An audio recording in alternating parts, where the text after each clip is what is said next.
بسم اللہ الرحمن الرحیم اللہ رب محمد صلی اللہ علیہ وسلم نحن عباد محمد صلی اللہ علیہ وسلم۔ ناظرین، ہم آپ کو ایک اور بار اسلامک ٹیچنگ اکیڈمی میں خوش آمدید کہتے ہیں۔ جیسا کہ آپ لوگوں کو معلوم ہے، ہمارا یہ سیگمنٹ، ہمارا یہ سلسلہ سوال و جوابات پر مشتمل ہوتا ہے۔ ہم مفتی صاحب سے 3 سوالات کرتے ہیں، مفتی صاحب 3 سوالات کے جوابات ارشاد فرماتے ہیں۔ آج بھی ہم اپنے سلسلے میں مفتی صاحب سے 3 سوالات کریں گے، مفتی صاحب ان 3 سوالات کے جوابات ارشاد فرمائیں گے۔ چلتے ہیں ہم اپنے سلسلے کی طرف اور مفتی صاحب سے سوالات کرتے ہیں۔ السلام علیکم ورحمۃ اللہ وبرکاتہ۔ وعلیکم السلام ورحمۃ اللہ وبرکاتہ۔ کیسے ہیں مفتی صاحب؟ خیریت سے ہیں؟ اللہ کا شکر ہے، ماشاء اللہ۔ مفتی صاحب، پہلا سوال کمنٹ سیشن میں کامران صاحب نے کیا ہے کہ عید کے دن روزہ رکھ سکتے ہیں؟ بسم اللہ الرحمن الرحیم۔ شرعی اعتبار سے سال بھر میں 5 دن ایسے ہیں کہ ان 5 دنوں میں روزہ رکھنا ممنوع ہے، ٹھیک، ناجائز ہے۔ وہ 5 دن ہیں کون سے؟ ان 5 دنوں میں ایک دن یکم شوال المکرم کا ہے، یعنی عید الفطر کا پہلا دن، ٹھیک۔ مزید جو 4 دن ہیں وہ عید الاضحیٰ، بقرہ عید کے جو 3 دن ہوتے ہیں وہ ہیں، اور اس کے ساتھ ایک اور دن، یعنی ذی الحج کے 4 دن، 10ویں تاریخ، 11ویں تاریخ، 12ویں تاریخ اور 13ویں تاریخ۔ ان 4 دن کو بھی روزہ رکھنا شرعاً ممنوع ہے۔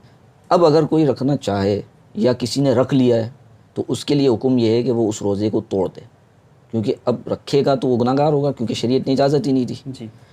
اور اگر سابقہ زندگی میں کبھی کسی نے ایسا کیا ہے عمل کہ عید الفطر، عید والے دن بھی روزہ رکھ لیا ہے، یا ان 5 دنوں میں سے کسی دن روزہ رکھا ہے، تو وہ توبہ استغفار کرے، کیونکہ شریعت نے جب اجازت نہیں دی۔ مصطفیٰ جان رحمت صلی اللہ تعالیٰ علیہ وسلم کی حدیث پاک کے مفہوم، حدیث پاک کا مفہوم یوں ملتا ہے کہ آقا دو جہاں صلی اللہ علیہ وسلم نے ارشاد فرمایا کہ عید کا دن خوشی کا دن ہے، لہٰذا اس میں خوب کھاؤ اور پیو۔ اب جب مصطفیٰ کریم علیہ السلام ارشاد فرما رہے ہیں کہ عید کا دن خوشی کا دن ہے اور اس میں کھاؤ اور پیو، اور بندہ روزہ رکھ لے، تو پھر یہ کیسے جائز ہو سکتا ہے؟ صحیح۔ اور یوں بھی ہے کہ یہ دن اللہ رب العزت کی طرف سے ضیافت کے دن ہے، مہمان نوازی کے دن ہے۔ سبحان اللہ۔ اب جب پورا ماہ رمضان گزار کر اور بالخصوص عید کے دن اللہ کی جانب سے ضیافت نصیب ہو رہی ہے اور بندہ جو ہے وہ روزہ رکھ لے، یہ کیسے ہوتا ہے؟ یہ مناسب نہیں ہے، اور شریعت کی طرف سے اجازت نہیں ہے، یعنی اگر کوئی روزہ رکھ لیتا ہے تو وہ روزہ اس کا ناجائز ہو۔ ماشاء اللہ۔ ناظرین، چلتے ہیں دوسرے سوال کی طرف۔ مفتی صاحب، میرا دوسرا سوال یہ ہے کہ اگر کسی شخص نے سحری کی تھی اور سحری کرنے کے بعد اس کے دانت وغیرہ میں بوٹی وغیرہ کا ریشہ پھنسا رہ گیا یا کچھ پھنسا رہ گیا، اور وہ ٹائم ختم ہو جانے کے بعد اس کے دانت سے نکل کے حلق میں چلا گیا، تو اس صورت میں روزے کا کیا حکم ہوگا؟ دیکھیں، کوئی چیز دانت میں پھنس جائے جی، اور پھر وہ حلق سے نیچے اتر جائے تو روزہ ٹوٹے گا یا نہیں؟ اس حوالے سے شریعت نے ایک قاعدہ کلیہ بیان کیا ہے، ٹھیک، وہ سماعت فرما لیں۔ وہ قاعدہ کلیہ کیا ہے؟ شریعت نے ایک قاعدہ کلیہ یہ دیا ہے کہ دانتوں میں پھنسی ہوئی چیز حلق سے نیچے اتر جائے تو آپ دیکھ لیں وہ چیز چنے کی مقدار کے برابر ہے یا اس سے زیادہ ہے۔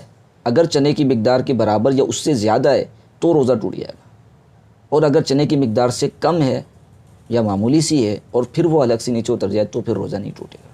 ٹھیک، ماشاء اللہ۔ ناظرین، چلتے ہیں تیسرے سوال کی طرف۔ مفتی صاحب، تیسرا سوال یہ ہے کہ اگر کسی شخص کی سحری میں لیٹ آنکھ کھلی اور اس نے یہ سمجھتے ہوئے پانی پی لیا یا کچھ کھا لیا کہ ابھی سحری میں ٹائم باقی ہے، جبکہ ٹائم ختم ہو گیا تھا، اس صورت میں اس کے روزے کا کیا حکم ہوگا؟ روزہ اس کا شروع ہو گیا یا نہیں؟ ہاں، یہ عموماً جو ہے وہ بعض اوقات کسی نہ کسی کے ساتھ ہو جاتا ہے، ایسی صورت میں روزہ شروع ہی نہیں ہوا۔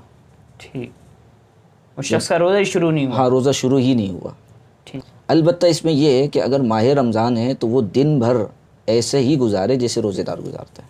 اچھا، جی، ماشاء اللہ، بڑا ہی اہم مفتی صاحب نے مسئلہ جو ہے ڈسکس کیا۔ اگر کوئی شخص اس میں مبتلا تھا، اس عمل میں مبتلا تھا، تو وہ اپنے پر غور کر لے اور اس مسئلے پر عمل کرے۔ ناظرین، اسی طرح آپ کے ذہن میں کوئی سوال موجود ہے، کمنٹ سیشن میں ضرور کمنٹ کیجئے۔ انشاءاللہ موقع کی مناسبت سے آپ کا سوال بھی سلسلے میں شامل کیا جائے گا۔ السلام علیکم ورحمۃ اللہ وبرکاتہ۔